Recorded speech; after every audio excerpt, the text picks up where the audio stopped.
6 years of hard training and actual battle experience in Spain and Poland had made the German army look invincible. But what about the British and French? First, let's take up the British. They started from scratch, but both at home and abroad, an army was growing. For not only Britain had declared war, Canada, Australia, New Zealand, South Africa, the whole British Commonwealth of Nations was also determined on victory over Hitlerism and all it stands for. And Britain had one weapon that was ready, the Royal Navy. Shortly after war was declared, it had swept German shipping from the high seas. And units of the British fleet were deployed at Suez, Malta, Gibraltar, in the Channel, and in the North Sea, blockading Germany. World conquest was impossible without running smack up against the rock called Britain. How to strike at that little island? That was the question. Between Britain and Germany stood not only France, but the little countries of Luxembourg, Belgium, Holland, Denmark, Norway, and Sweden. The people of these small neutral countries were peaceful, hard-working, and free. They knew they were in the middle and feared violation of their neutrality. Hitler knew this. He also knew that if they united with the Allies, they would form a solid democratic wall against Nazi aggression, and their conquest would be far more difficult.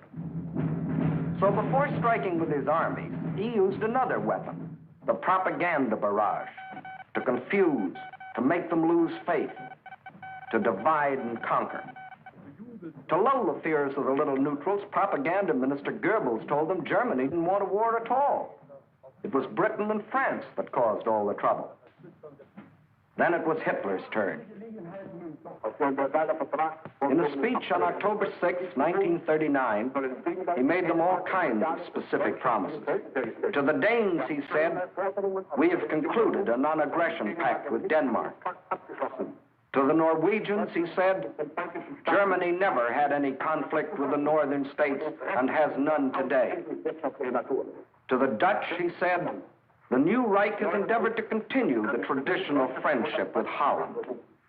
And to the Belgians, he announced, "The Reich has put forth no claim which might in any way be regarded as a threat to Belgium." And while Hitler was making these promises, his generals were cold-bloodedly picking out the first victim, Norway. And why did they pick Norway? Its many steep inlets or fjords would make excellent U-boat bases, from which raiders could prey on British supply lines.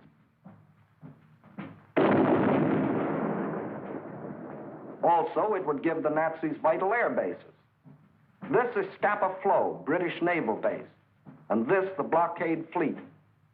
At this time, the German-based bombers couldn't reach them. Possession of bases on Norway's western shore would bring these vital British defenses under easy bomber attack. But he couldn't take Norway without also taking tiny Denmark, the springboard for his attack. So at dawn on April 9th, 1940,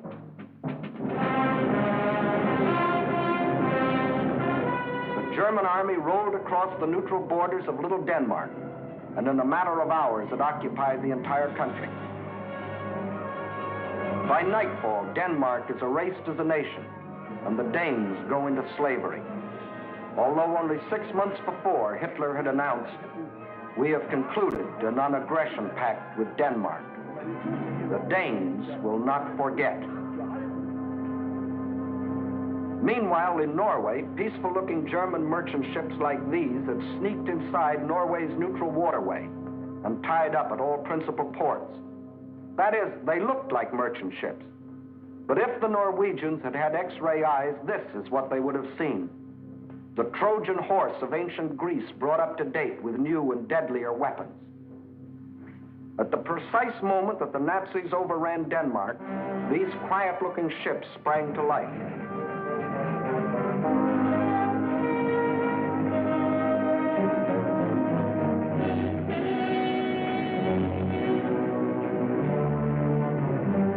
At the same time, Nazi warships, discovered along the entire coastline, started steaming up the Norwegian fjords. Ships, transports, tanks, men, planes, all flung themselves simultaneously upon a defenseless country. Airborne infantry seized every strategic Norwegian airport. The whole job was made easier by treacherous fifth columnists, led by Major Quisling, who seized power and issued orders to suppress resistance. Nazi warships steamed past silent guns that could have blasted them out of the water.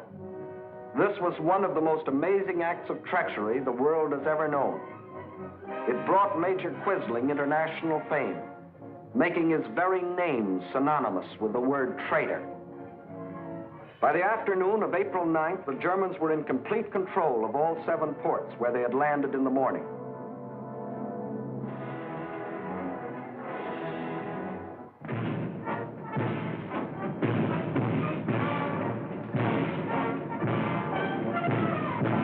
For the first time in more than 200 years, the people of Norway saw an invading army parading through their city. Many of these Nazi soldiers, strutting as conquerors in 1940, had last seen Norway some 20 years earlier, when, as refugee German children, they had been raised and cared for by kind Norwegians.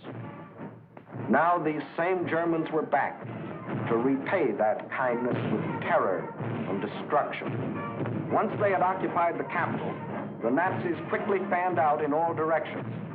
But loyal Norwegian troops stopped one German column between Hamar and Elvera.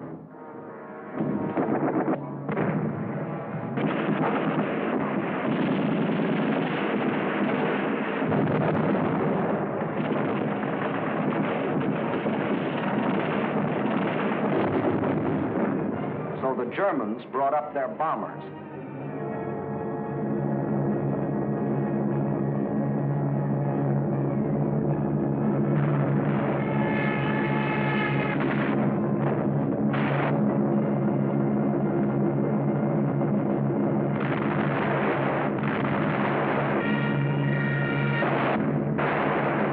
Norwegians were forced to flee to the north under constant and unopposed air attack.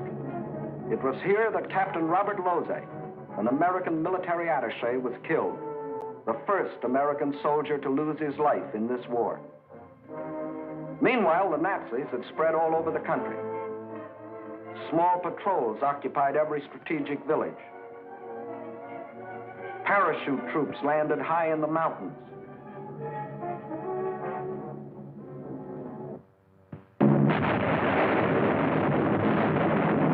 Unopposed bombing raids sent defenseless civilians fleeing in stark terror.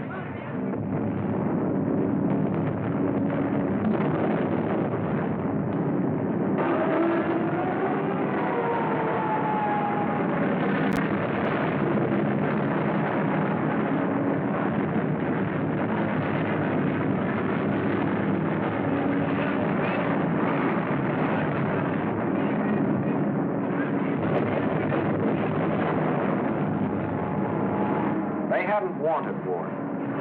They had done everything to avoid it.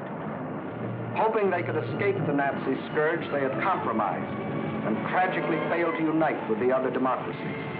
And now they faced the scourge defenseless and alone. For before the Allies could come to their aid, the Germans were in control of all principal ports. Regardless of this, British, French, and Polish contingents plunged in and made several landings along the Norwegian coast. They landed forces north and south of Trondheim and attempted an encircling movement on the city under constant, heavy, and almost entirely unopposed air attack.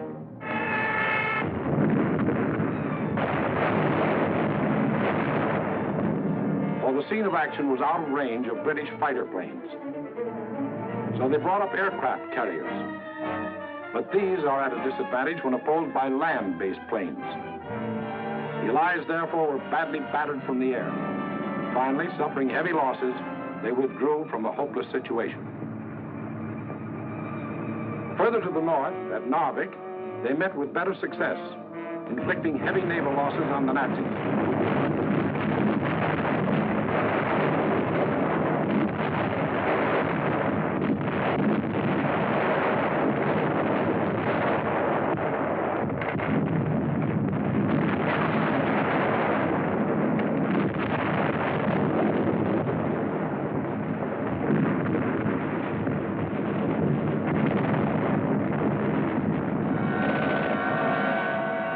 landings and held the town for nearly 2 months.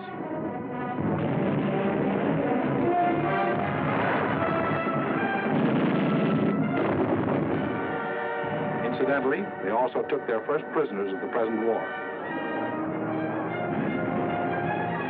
And again, the Nazis' overwhelming air superiority proved a deciding factor. And the Allies were forced to withdraw under terrific air bombardment.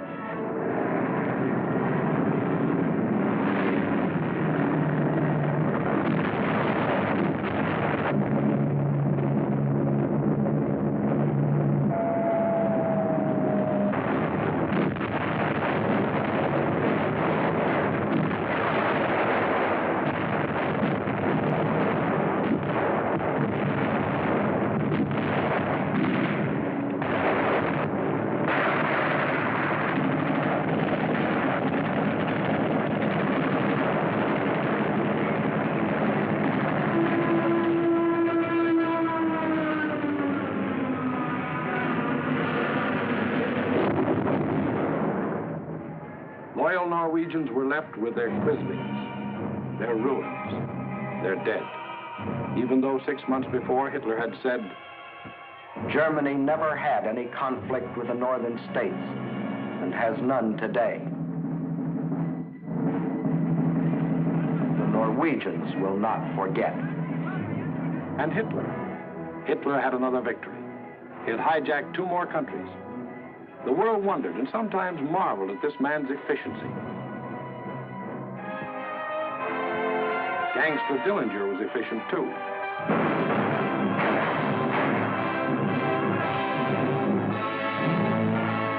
When a man or a nation throws away all regard for the laws of God and man, he is bound at first to be more efficient than his victims. Society had a police force to deal with Gangster Dillinger, but it had no police force to deal with Gangster Hitler. So he clubbed Norway into submission and got what he wanted, bases for use against Britain. Now he had the northern claw of an enormous pincer movement. A drive through France would give him the southern claw. Blockade by U-boats coupled with mass bombing attacks would weaken the British for final invasion. Then, with Britain gone, Germany could reach out in all directions for world conquest.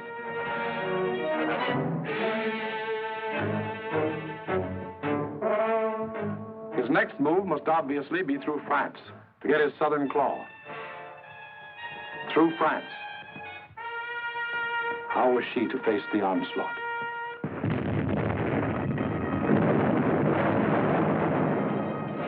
These scenes are ancient history. They occurred in 1914.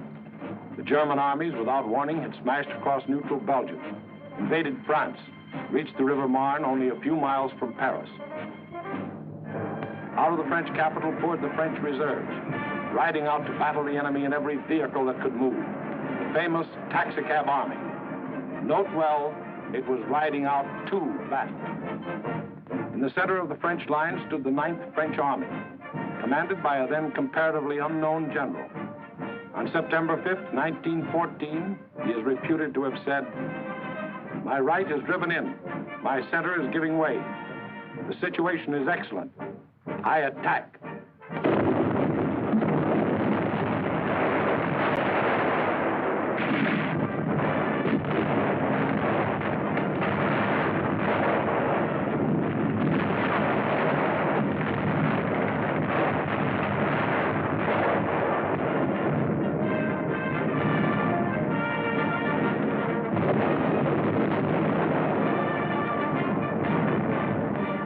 He did attack. The German onslaught was checked, and Paris was saved. That comparatively unknown general later became commander-in-chief of all the Allied armies and presided at the signing of the armistice with the defeated Germans on November 11, 1918. To this general, the French people erected a monument. To Marshal Ferdinand Foch, whose motto was, "Attack, always attack." Still later, the war-weary French people erected another monument.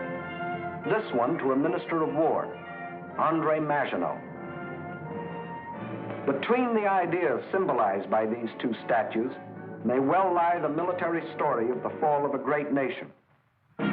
In Foch's time, the proud spirit of France demanded nothing less than victory and placed its faith in the attack. In Maginot's time, the spirit, no longer proud, asked only to avoid defeat and placed its faith in concrete.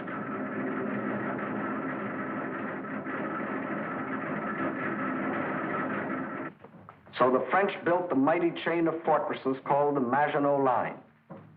These tremendous bastions were built deep into the French land. They were connected by underground passages and railways, guarding France's eastern borders facing Germany. And when France was finally forced to declare war against the rising Nazi menace, the French troops, instead of attacking, were marched into their modern caves to wait for the Nazi blitz to smash itself against the Maginot Line. And their generals, headed by Marshal Pétain, proudly announced, "Whoever makes the first move in this war will be hurt." But Hitler didn't go near the Maginot Line. That was France's strong point. Instead, he attacked the weak point. Hitler knew that the French had tried to avoid war instead of preparing for it.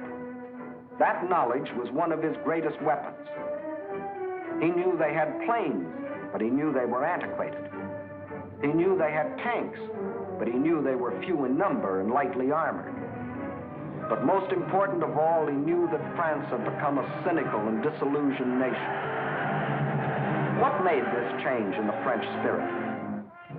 In the first place, between 1914 and 1918, the French suffered more than 6 million casualties in the heroic defense of their land against German invasion.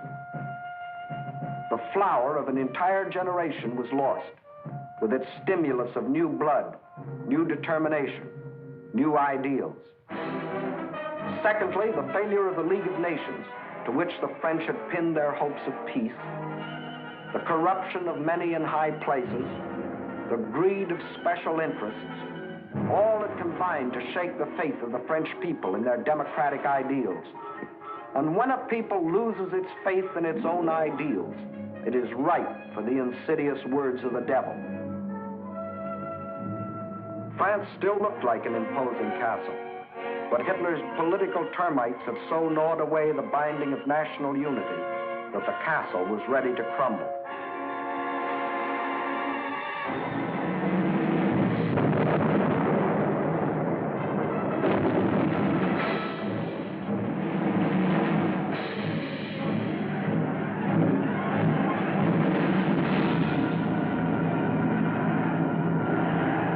During those months of military inactivity that we called the Phony War, a ceaseless barrage of German propaganda crossed the still waters of the Rhine to affect the soldiers in the Maginot Line. "Why do you fight?" asked the banners.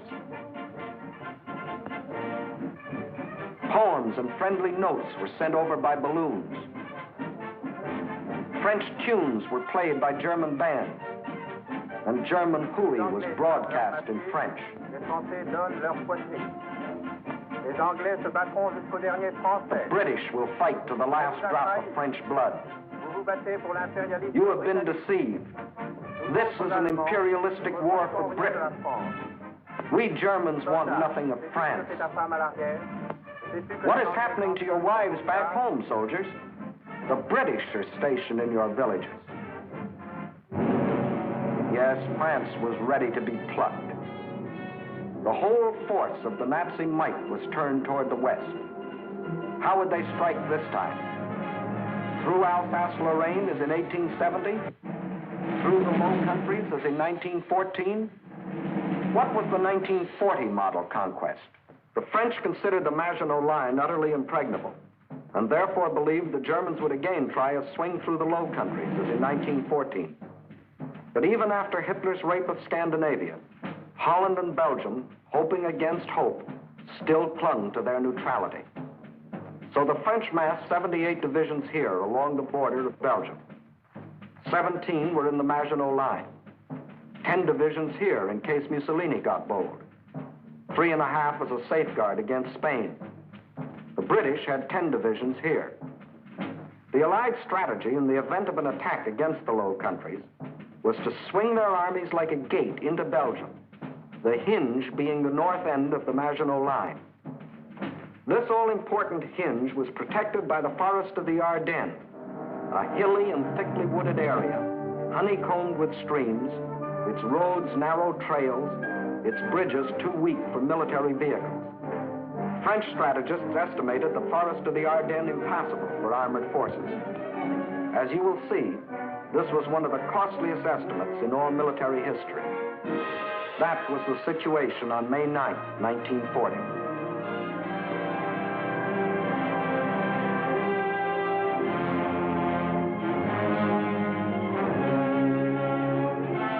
The hour of trial had come.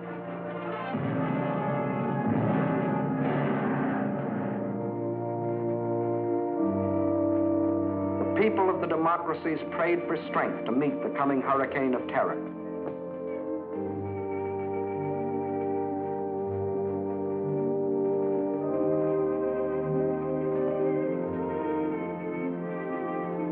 While across the Rhine, Juden ist uns verschrieben und verfallen mit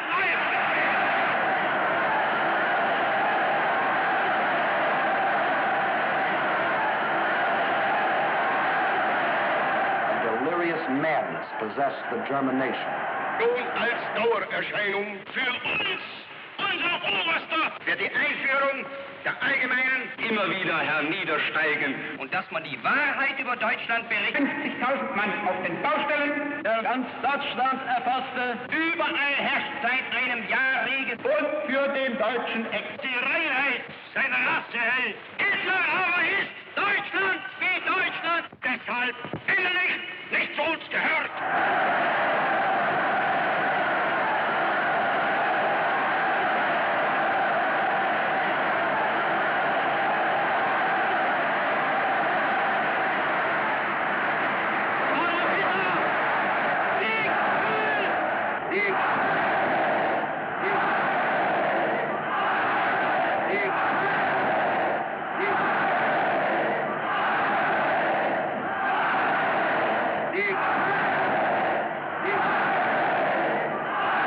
Der Tag had come.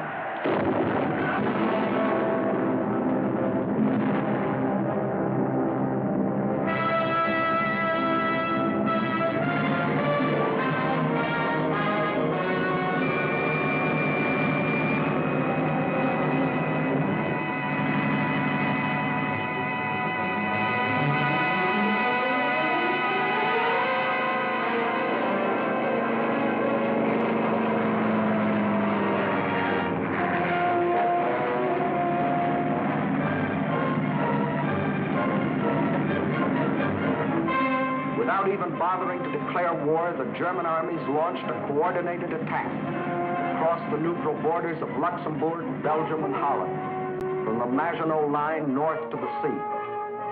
The action along the entire front was simultaneous, so for purposes of clarity, let's take up one country at a time.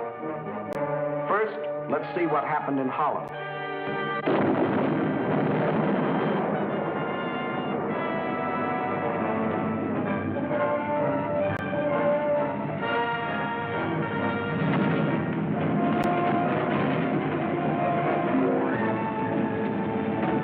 Nazi ground forces smashed through the improvised and hastily erected border defenses. But the main attack was to come from the air, far behind the defense lines.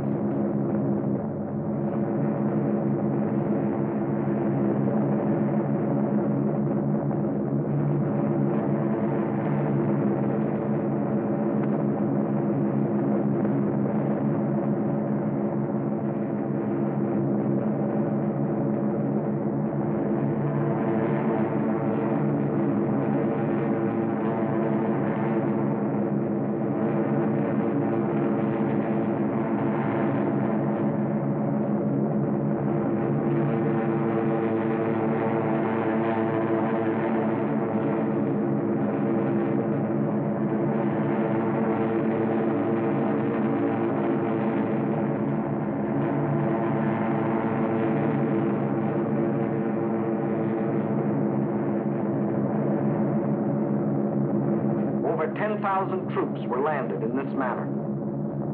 Before the stunned citizens of Rotterdam even knew they were at war, these troops, aided by well-trained Fifth columnists, quickly captured the airport and outlying sections of the city.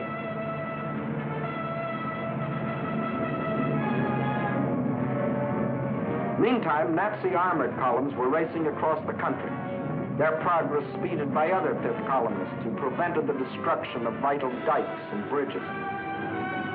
These forces effected a meeting with the parachutists landed in Rotterdam. The Dutch were doomed to defeat.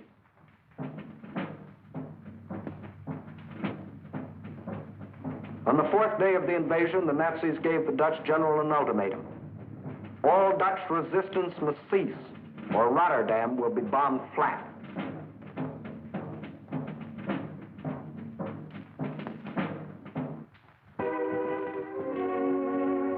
The Dutch general had little choice. To save the lives of innocent civilians, he accepted the German terms. But after the unconditional surrender, the Nazis bombed the city anyway.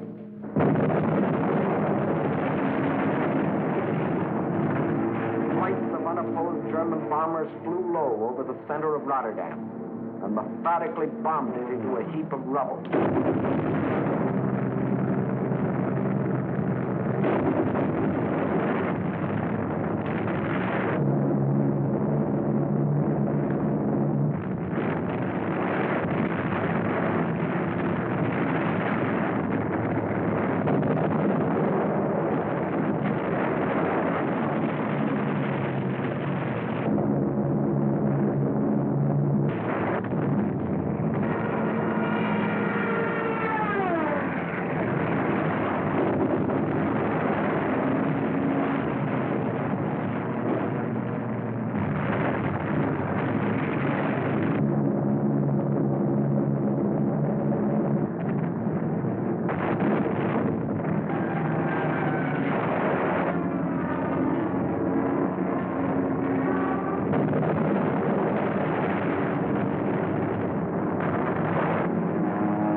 One of the most ruthless exhibitions of savagery the world has ever seen. Over 30,000 men, women, and children were killed in the space of 90 minutes. Though only 6 months before, Hitler had said, "The new Reich has endeavored to continue the traditional friendship with Holland. The Dutch will not forget." Meantime, in Belgium, the whole force of Nazi Blitzkrieg had stormed across its neutral borders.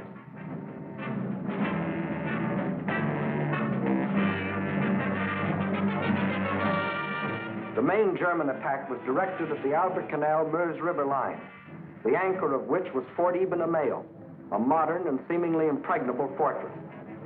The Germans had secretly built a replica of the mighty fortress in Czechoslovakia and had rehearsed the attack until they knew every detail of the fort's construction and its every weakness.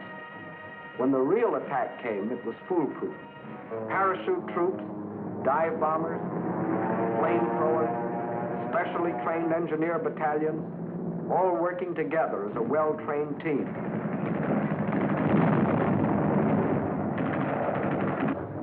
They knew exactly where to cross the river.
notice that this assault engineer knows exactly where to put his high explosive charge in order to destroy the blockhouse.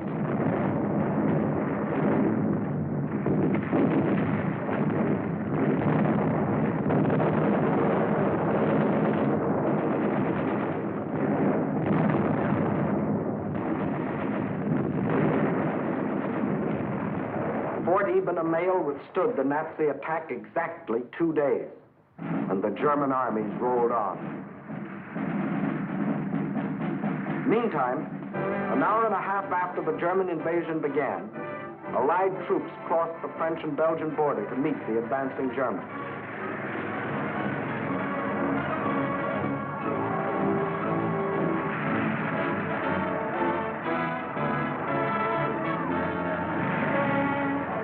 As they raced across Belgium to take up their defense positions, they met an obstacle they hadn't counted on. Refugees.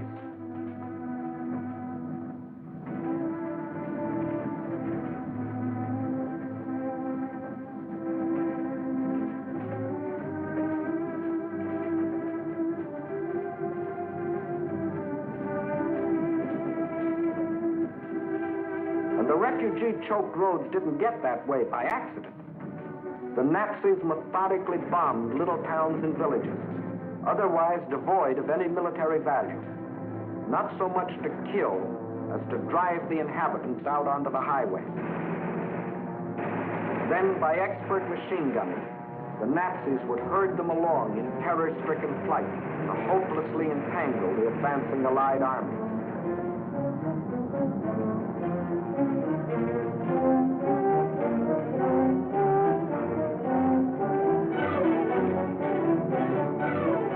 Refugees used as a weapon of war, a new low in inhumanity.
No school today, the sign says. The children are otherwise occupied.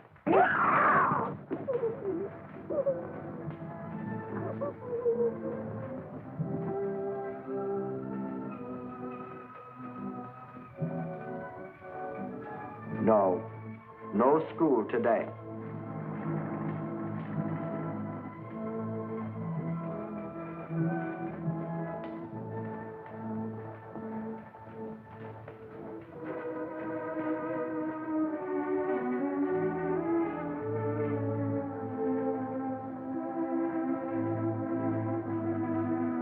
Although only 6 months before, Hitler had announced, "The Reich has put forth no claim which might in any way be regarded as a threat to Belgium.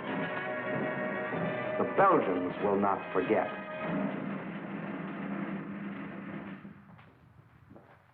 And what about the Allies? They were convinced that the German attack on Belgium and Holland was the main thrust, and according to plan, had swung their armies like a gate into Belgium. But the attack on Belgium and Holland was only a feint. The main German attack was to be centered where the Allies least expected it, through the Ardennes forest. For this decisive blow, they had secretly assembled the mightiest striking force the world had ever seen, including 45,000 armored vehicles.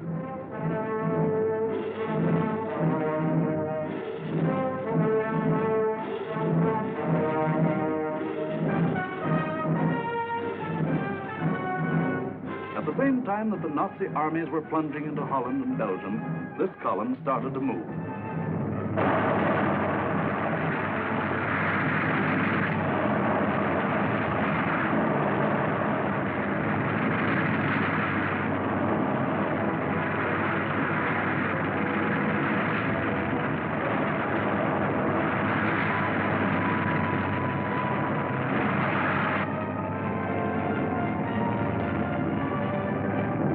Well-trained engineer battalions went first.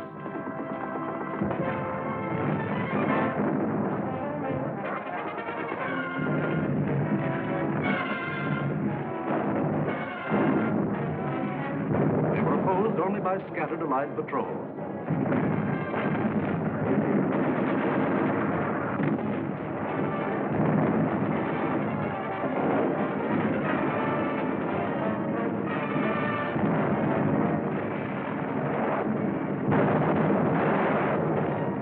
They cleared pathways for the tanks to follow.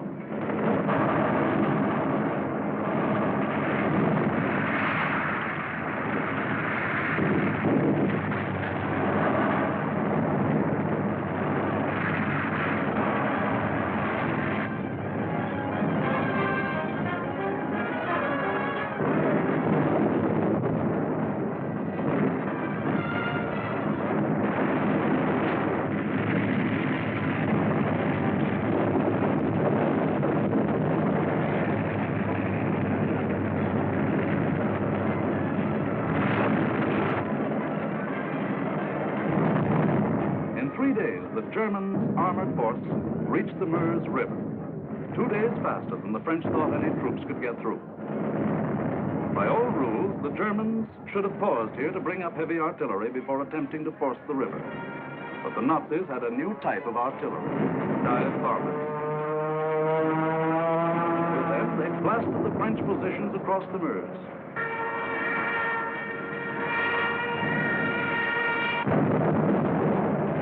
With feverish haste, the Germans laid a barrage across the river with anything and everything that would shoot.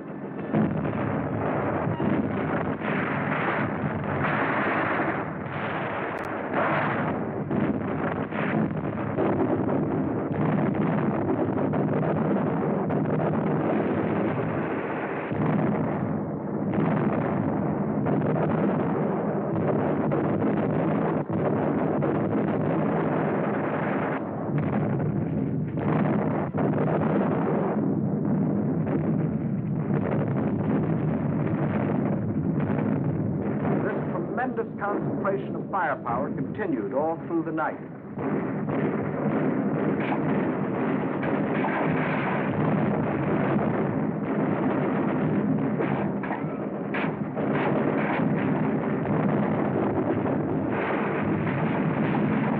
By the following day, shock troops were able to get across the river.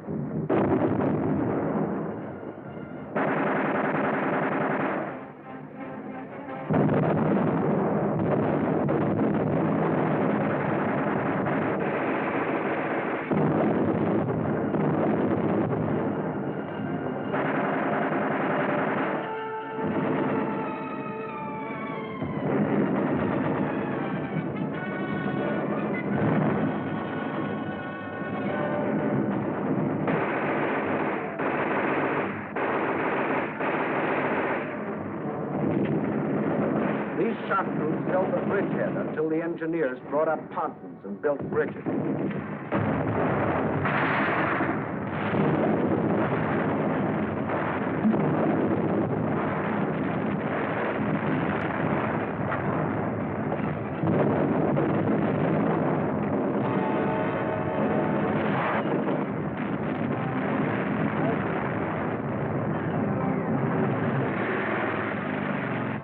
Then, without wasting a moment, across these bridges, the main armored force of the German military machine rolled through the Sedan.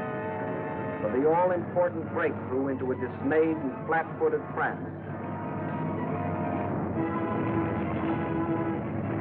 There went the old ball game for the Allies. From here on, it was only a matter of how long.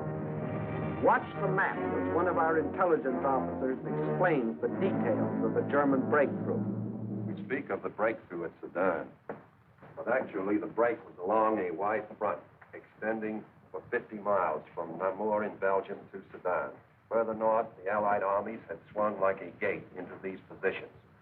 The German armies had swept over Holland, broken the line of the Albert Canal, and for all anyone knew, were preparing to smash against the Allied front with all their power. That was the situation, dangerous but obscure, on the evening of May 13th. On the 14th and 15th, it became clear that the German breakthrough south of Namur was in the greatest strength, and that the French Ninth Army, attacked while moving into position, had been shattered.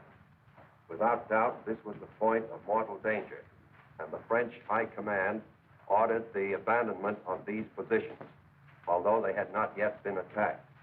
Those positions were abandoned solely because of the situation developing along the Meuse near Sedan. In the meantime, the French 7th Army had been ordered to make its historic forced march far to the south into the area threatened by the rapidly advancing German spearheads. This army was not used to attack the German flank, but rather was used as a plug to restore the broken front. Throughout, the Allies had placed their faith not in offense, but in defense, and the defense was doomed to failure because it was confronted with an entirely new technique in warfare, the plain tank infantry team in action. The world was staggered by the speed with which the German armored columns moved. What was the secret that enabled armies to move so far so rapidly? The secret lay in the organization of the striking spearhead. Armored forces came first, closely followed by motorized divisions, which peeled off, forming solid walls. And through the corridor thus formed, raced the supply trucks to feed the ever-lengthening column. It was obvious that if the Allied situation was to be restored, the German column would have to be cut. On May 17th, General de Gaulle attacked the German flank and captured a few prisoners. But his light mechanized forces were like a pin pricking the side of a rhinoceros. A subsequent attack met with even less success. The means for a really successful counterattack against the German corridor simply did not exist. Where numbers of divisions were required, only handfuls of companies and battalions were available. A valiant attempt to cut the German corridor was made by a group of slow-moving British tanks just south of Arras. But lack of sustained striking power doomed this valiant unit to destruction. On May 21st, the German spearhead reached the channel port of Abbeville. Protecting their flank along the Somme, the Germans fanned out to the north and east. This was to be the perfect battle of annihilation. On May 28th, the Belgian army, compressed into a small space and weary of battle, laid down its arms. That left the desperate French and British defenders with their backs to the sea at the small channel port of Dunkirk. One of the greatest disasters in history seemed in the making. An entire British army faced annihilation. But out of the fog and the mist shrouding the channel came a strange armada of Navy craft, fishing boats, pleasure yachts, anything that would float. The seagoing people of Britain had come to rescue their army. High overhead, British fighter planes fought the Luftwaffe to a standstill.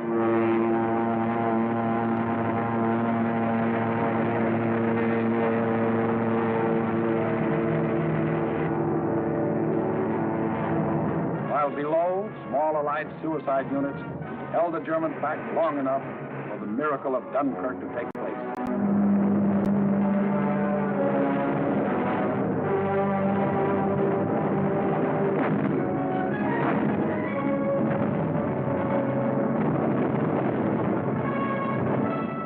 $211,500 British troops, plus 112,500 French and Belgian were rescued. Over 300,000 battle-tested men, grimly determined to go back again with new tools, new weapons with which to blast the hated Nazis out of this world. For free men are like rubber balls. The harder they fall, the higher they bounce. Leading the British by this time was a man who had been bouncing all his life, Winston Churchill, who had tried for years to warn the world about Germany. Meantime, the situation that faced France was as nearly hopeless as a military situation can be. 2/5 of the French army was lost. There were fewer than 50 divisions left to defend a front almost 200 miles long, running from the northern end of the Maginot Line to the sea.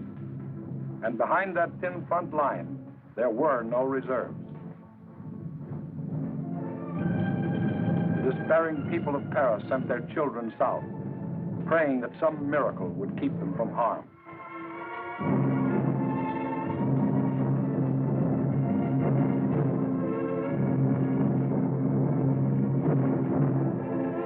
The hopeless men of the French army, without adequate arms or equipment, braced themselves for the coming blow. The first blow fell on June 5th. The French resistance was determined, but by June 8th, the left flank army had been shattered, and a general withdrawal was ordered to the line of the Marne and the Seine. On June 9th, the German main attack came. Within 2 days, the German armored and motorized divisions roared out into the open terrain. With this breakthrough, the issue of the Battle of France was decided, and from that time on, there was official talk of an armistice. Now, what about the famous Maginot Line? Let's go back and take a look. On June 14th, the Germans launched 2 attacks against the Maginot Line. In both cases, penetrations were effected. But we must remember that this was against fortifications defended by men devoid of hope. In the meantime, Mussolini, now thinking it's safe, sent his divisions racing across the border. The hand that held the dagger has struck it into the back of its neighbor.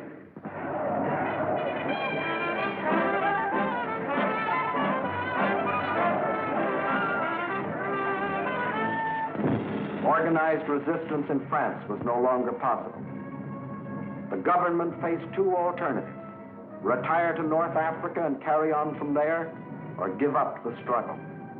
France's leaders were old and tired, and the oldest and most tired was Marshal Pétain. Egged on by men like Laval, who saw in a German victory his chance for personal power, on June 16th, Pétain asked for an armistice. The news is carried to Hitler, who received this word of a great nation's fall in a characteristic manner. Also characteristic were his terms for the armistice. It must be signed in the coach where Marshal Foch met the defeated Germans in the last war.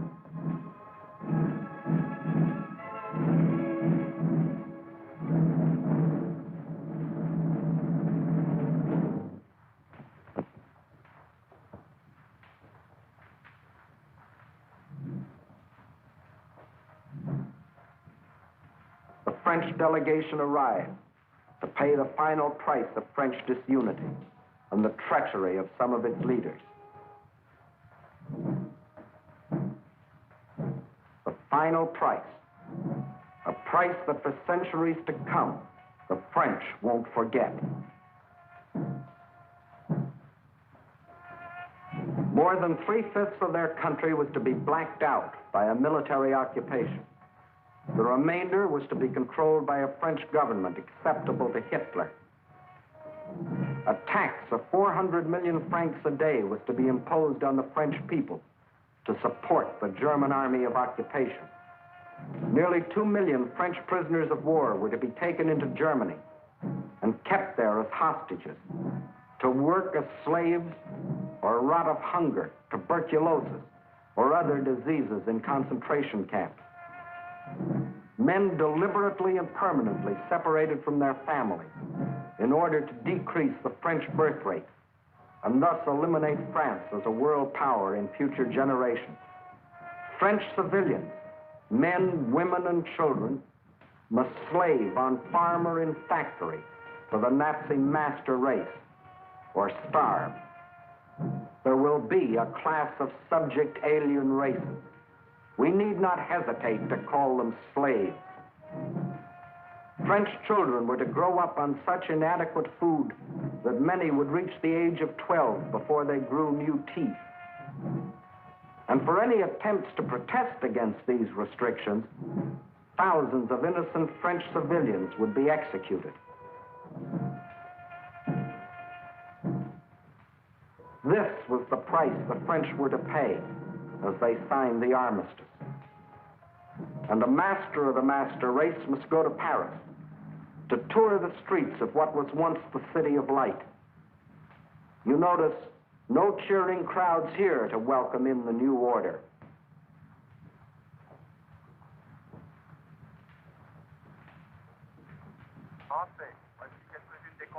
When the people of Paris come to the streets again, it is to hear the voice of dictators telling them what they must do, how they must live, what they must say, what they must think, telling them how to be slaves. Gone is the Republic of France. Gone is free speech and a free representative government. Gone is liberty, equality, fraternity. These are the French. With their ears, they listen. But their minds and their hearts, these are down on the Mediterranean, where the battle colors of the regiments are being taken to Africa, out of the Nazi grasp. The people weep as their glory departs, for they don't as yet know that France has hope, a rallying point. Charles de Gaulle, a soldier in the great tradition of Foch, is not surrendering. He will continue to fight, gathering about him loyal Frenchmen from all over the world to become the Free French Army, the fighting French. Yes, the people weep as they watch their colors go, not knowing that 2 years later, those same flags would again be unfurled in North Africa, alongside the Stars and Stripes, alongside the Union Jack. Once more, their leaders, General de Gaulle and the famous General Giraud, stand united in the common cause with the leaders of their allies. Once more, the red, white, and blue of France is raised on high. For out of the ashes of the defeat and the humiliation of France, her soul has been born again.